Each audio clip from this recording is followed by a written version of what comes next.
Alright, interesting turn of events here. A bunch of Warhammer YouTube channels have had loads of copyright claims, basically. Not, from the looks of it, by Games Workshop. It looks like a bunch of Indians, actually, from what I can tell. There's this random company that seems to be based in India. A bunch of Indians doing it.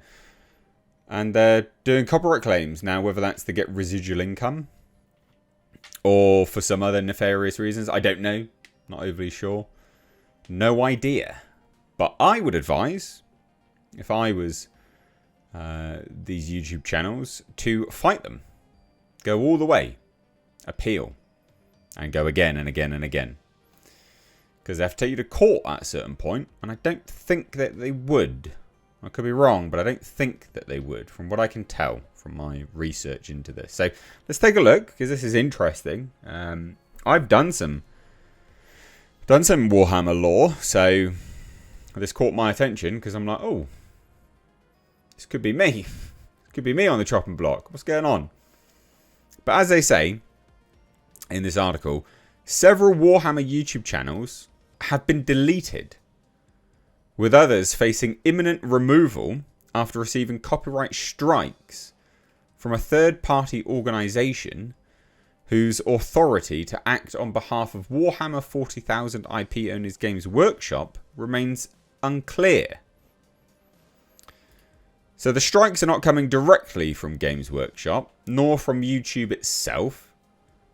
Instead, they originate from a company calling itself Internet Enforcement MarkScan, also referred to as MarkScan Enforcement, an entity that appears to be selectively targeting Warhammer-related content across multiple independent channels.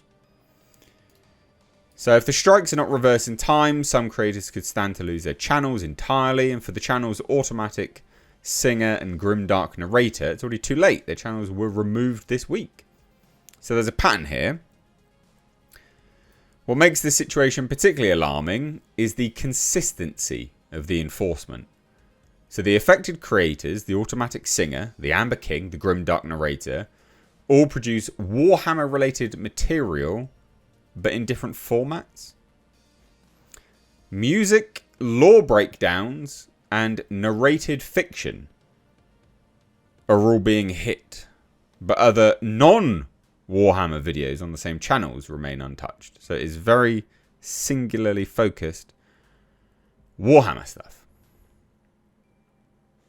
So the pattern strongly suggests that this isn't an automated sweep or a broad copyright cleanup. It looks targeted.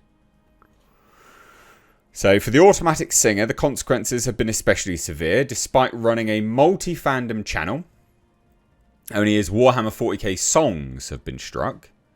In a public community post, he explained that after reviewing the strike notifications more closely, he became unconvinced that they originated from Games Workshop at all. And here's what he said.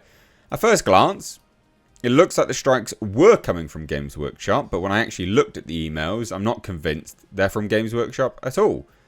The emails come from a company calling itself Internet Enforcement MarkScan. From what I can find, they're not associated with Games Workshop, and it does not appear that they even have the right to issue these strikes. Now, Games Workshop can authorise companies to work on their behalf, which they might have done. They might have done. He went on to note that he could find no clear evidence linking the company to Games Workshop or granting it the authority to issue strikes. That distinction matters because under YouTube's copyright system, the assumption of legitimacy carries enormous power. Despite attempts to appeal the removal, the channel appears to have been completely removed from YouTube's platform, which is pretty mental. So here's what I could find out from Internet Enforcement MarkScan. Here's just Trustpilot, and some reviews are coming in, right? I mean, markscan.co.in, so it's India. And you can just see, like, coming in from January, October, May, December, 27 reviews, all pretty bad. False copyright strikes on YouTube. Fake copyright company. This is a fake company. Simply put, don't trust them. No need to add more. If you want to know more about this company, read the other reviews. They explain better. Beware of MarkScan.co.in. They're a scam. This company is sending fake and misleading copyright infringement notices, falsely claiming to represent major studios like Warner Brothers. Now that's something that I could definitely say is completely false. Warner Brothers are the company that send their own copyright strikes. I know because I have them from Warner Brothers directly, and has even led to conversations with Warner Brothers directly. Like, you have to actually speak to them. Paramount Pictures Corporation as well. They have zero legitimate legal documentation proving they're authorized agents, making their entire operation highly suspicious. They're not to be trusted. The Worst Company. And there's more. Complete scum. One of the biggest scam factories on the internet and lowest of human scum. And of course, they're Indian. Who figures? This so-called company should be raided and everyone working in it should be jailed. Good thing that my hosting provider doesn't give a flying monkey's ass about any claims of this criminal organization. So that seems to be outside of the YouTube sphere. This is a scam company sending fake DMCA reports to hosting companies. And of course, they're Indians. What can we expect? Low-class human beings working in it. A company from India tries to blackmail other businesses with DMCA allegations. No reply to emails, no willingness to cooperate. Send a notification email and report to the hosting provider.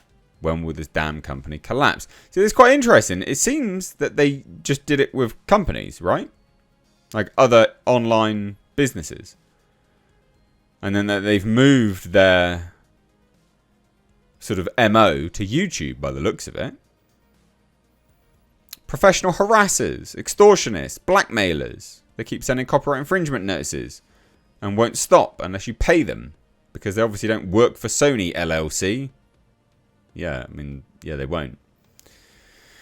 I mean, it goes on. Some pretty bad stuff here, to be honest.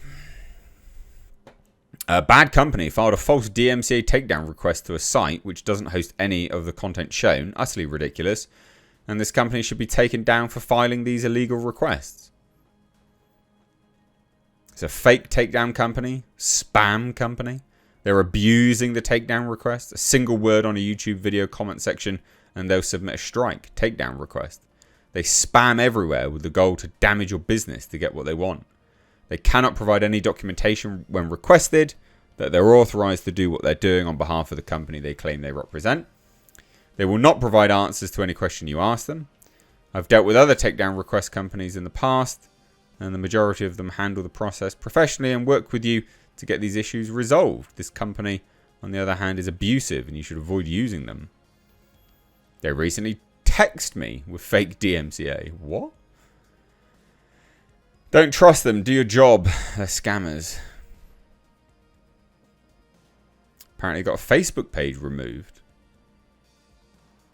I mean, it just goes on. Indian company sending automated DMCA complaints. There's a longer one here. This was December. They've been working on this for a while. So this is on December 2024. I've dealt with this company for years on more than one platform. They caused my YouTube channel's termination in April of 2020, as well as others that posted WWE-related content. I emailed them several times during that period. Never got any responses from them. Fast forward now to most recent. It's happening now to my Twitter account. They issued 4 takedowns since December 8th, which I really have to question. 3 of the 4 are claimed to be on behalf of a local wrestling company that I've regularly attended events for, Pure Pro Wrestling. Yeah, I've contacted the wrestling company's owner, and he has no idea who this organization even is. How can you claim that Pure Pro Wrestling is a client of yours if the owner doesn't even know who your company is? Something doesn't add up here. The 3rd takedown on December 10th was aimed at a tweet from last year that included a video clip from WWE, which MarkScan claims was infringing on Pure Pro Wrestling's copyright. That clip that was claimed had nothing to do with Pure Pro Wrestling's intellectual property. It's owned by WWE. I filed a counter notice on that takedown the next day because it was a clear misidentification and it was approved 13 days later on Christmas Eve. What happened an hour and a half later? I received another takedown notice by this company, once again claiming to be on Pure Pro Wrestling's behalf for a photo that I shared of the empty ring before a recent show. The show hadn't happened yet and nothing was taking place, as the photo was posted at least 15 minutes before the pre-show even happened. I mean, this is mad stuff, right? So filed an appeal, emailed the company, no responses. 2 of the last 5 emails had a strange revelation. Used primary email address to contact them and requested both delivery receipts and read receipts. An immediate email confirming that emails were sent, but they can't confirm if the company either received the emails or even read them. Mad. Mad. It just keeps going. Blackmailing. Extremely unprofessional. Spamming fake DMCAs. Fraudulent claims. Just goes. I mean, it's just page after page. Quite mad, ladies and gents. Quite mad. Fake copyright. Terrible company. MarkScan. Fix your proprietary automated tool. This is back in 2021. Yeah, it's pretty bad. Pretty damn bad. So there you go. There's not much else here really to say, to be honest. Pretty bad stuff. I'll be intrigued to see what happens with all of this. But I do wonder. I mean, this article's like not overly sure who they are. It's not a household name. No. Nope. No idea.